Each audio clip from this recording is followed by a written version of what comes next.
South ఇండియాలోని అతి తక్కువ ధరలకి రత్నాలనందించే ఏకైక సంస్థ 6JVR.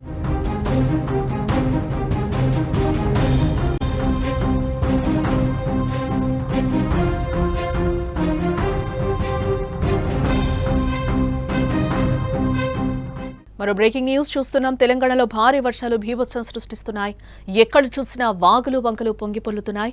రాజన్న సిరిసిల్ల జిల్లాలో కురుస్తున్న వర్షాలకు వాగులు ఉప్పొంగి ప్రవహిస్తున్నాయి. దీంతో లోతట్టు ప్రాంతాలన్నీ కూడా జలమయమయ్యాయి. కురిసిన వర్షాలకు రాజన్న సిరిసిల్ల జిల్లా ముస్తాబాద్ మండలం రామలక్ష్మణ పల్లె వద్ద వాగు ఉగ్రరూపం దాల్చింది. కొన్ని రోజులుగా కురుస్తున్న ఎడతెరిపి లేని వర్షాలకు వాగు పొంగి పొర్లుతోంది. దీంతో వాగు పక్కనే ఉన్న సీతారాముల ఆలయం పూర్తిగా నీట మునిగింది. గర్భగుడిలోకి వరద నీరు కూడా చేరింది. ఆలయం చుట్టూ వరద ప్రవాహం ఉధృతంగా ప్రవహిస్తోంది. దీంతో ఆలయంలోకి వెళ్లాలంటే భక్తులు కూడా భయపడుతున్న సిచ్యువేషన్ అయితే కనిపిస్తుంది. ఒకసారి మనం ఆ వాగు కూడా చూడొచ్చు. ఎంత ఘోరంగా కొట్టుకొస్తుందో కూడా మనకి వరద ఉప్పొంగుతుందో కనిపిస్తుంది. టోటల్ గా ఆలయం కూడా దాదాపు మునిగిపోయినట్లుగా కూడా కనిపిస్తుంది. అక్కడికి వెళ్లేలాగా కూడా కనిపించట్లేదని కూడా అధికారులు చెప్తున్నారు. ఈ ఆలయాన్ని కూడా ప్రస్తుతం మూసివేసినట్లుగా కూడా మనకి సమాచారం అందుతోంది. అంతేకాకుండా రామలక్ష్మణపల్లెకు వెళ్లే రోడ్డు కూడా వరద ప్రవాహానికి కొట్టుకుపోయినట్లుగా మనకి సమాచారం. దీంతో గ్రామానికి రాకపోకలు కూడా పూర్తిగా నిలిచిపోయాయి. బయట ప్రపంచంతో గ్రామానికి సంబంధాలు తెగిపోయాయి. వరద ప్రవాహం తగ్గితే తప్ప రోడ్డు కనపడని సిచ్యువేషన్స్ అక్కడ నెలకొన్నాయి. మరికొన్ని చోట్ల కొట్టుకుపోయిన రోడ్డును చూసి గ్రామస్తులు కూడా తీవ్ర ఆందోళన వ్యక్తం చేస్తున్నారు. అధికారులను సంప్రదించినా ఎలాంటి ఫలితం లేదని కూడా అంటున్నారు. ఈ వర్షాలు ఎప్పుడు తగ్గుతాయో, తమ కష్టాలు ఎప్పుడు తీరుతాయని గ్రామస్తులు వాపోతున్నారు. అధికారులు వెంటనే స్పందించి రోడ్డును మరమ్మతు చేయాలని కూడా ప్రజలు కోరుతున్నారు.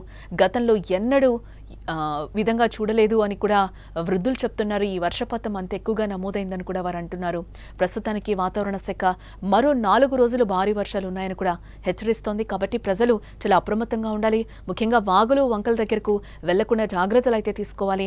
అధికార యంత్రాంగం కూడా ఎప్పటికప్పుడు ప్రజలకు సహకారాన్ని అందిస్తోంది. ముస్తాబాద్ మండలం ప్రజల పరిస్థితి ఎప్పటికప్పుడు సాధారణ స్థితికి వస్తుందో అని కూడా అందరూ ఎదురు చూస్తున్నారు. రామలక్ష్మణపల్లి మానేరువాగులో మానేరు నది పొంగుతుంది కాబట్టి మాకు ఈ ముస్తాబాద్ మండలం ఎల్లారెడ్డి మండలంకు ఇది బైపాస్ రోడ్ లెక్క ఉండేది. ఈ మానేరు ఉధృతంగా ప్రవహిస్తున్నది.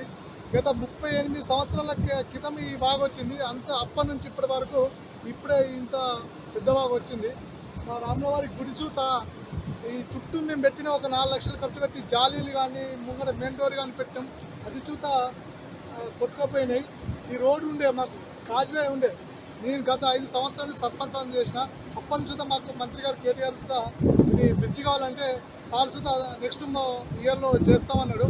అంతలోకే ఈ మా ప్రభుత్వం పోయింది. ఇప్పటికైనా ఈ ప్రభుత్వం స్పందించి మాకు ఒక బ్రిడ్జ్ సాంగ్ చేసి మాకు ఈ ముస్తాబా మండలానికి ఎల్లరెడ్డిపేట మన రాకపోకలు కల్పించాల్సిందిగా కోరుచున్నాను.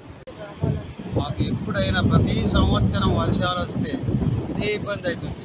ఈ కాజ్వే కొట్టుకపోవడు మళ్ళీ పోయడానికి గవర్నమెంట్ 2 సంవత్సరాలు 2 నెలలు 3 నెలలు టైం పడుతుంది. అసలు మా కాజ్వే బాగా ఇబ్బంది అవుతుంది. మాకు ఇక్కడే రాములవారి టెంపుల్ ఉంది పక్కనే. టెంపుల్కి పోయేతందే కూడా చాలా ఇబ్బంది అవుతుంది మాకు ఎప్పుడు ప్రతి సంవత్సరం. ఇదే ఈ కాజ్వే పైన మాకు బ్రిడ్జ్ శాంక్షన్ చేస్తే మాకు చాలా సంతోషం. మన గవర్నమెంట్ అయినా ఇప్పటికైనా చర్య తీసుకొని మాకు ఈ బ్రిడ్జి మంజూరు చేయగలని మేము మనవి చేస్తున్నాం. మాకు గుడికి మాకు చాలా కన్వెంట్గా ఉంటుంది. మాకు చాలా మంచిగా ఉంటుంది. మా గుడి కూడా బాగా నష్టపోయింది. ఇక వర్షానికి ఒక 4-5 లక్షల నష్టమైంది. పాఠకులు రామలక్ష్మణపల్లి